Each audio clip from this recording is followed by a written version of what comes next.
questions, and one thing that we get asked a lot is, hey, why do I have to take a probiotic? Can't I just take fermented foods? Can't I just eat kombucha?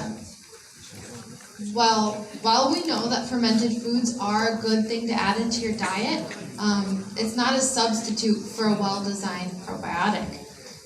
And this is because probiotics tend to have a much higher CFU, so you're getting a much higher dose than what you would get in a fermented food. For example, here, one stick pack is estimated to be around 7 bottles of kombucha. And along with this kombucha, you're getting added sugar, you're getting added calories. It's a food, so there's other things that go along with it. And finally, in fermented foods, you don't know which strains are included. And if you remember our slide before with all the vegetables, strain is important. The benefits you get from a probiotic are strain specific, so it's really important to know what you're getting. The same is true for kimchi.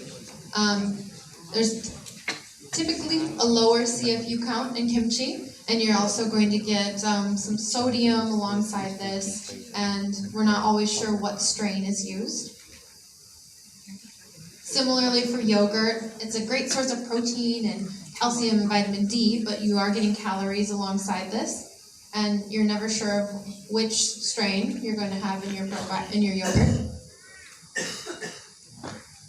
Okay, so this is kind of an overview of our probiotic checklist. This is our summary slide here.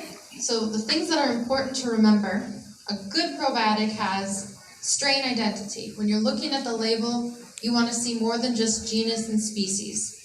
You want to see the strain. You want there to be an efficacious dose. This means a dose that is based on science. So sometimes we see probiotics that have really, really large doses.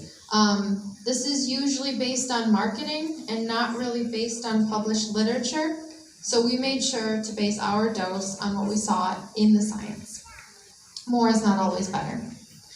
You want some prebiotics to go along with your probiotics, so you're feeding the good bacteria in your gut. You want probiotics that are able to survive the gastric acidity in the upper GI tract and arrive alive in the colon and adhere to those intestinal cells so that they can deliver their benefit. You want probiotics that play well with your other good gut bacteria. And finally, you want a probiotic that is safe for the intended user. This means being tested in children, as well as elderly people, as well as all ages in between. Okay, so here's an important slide. You'll probably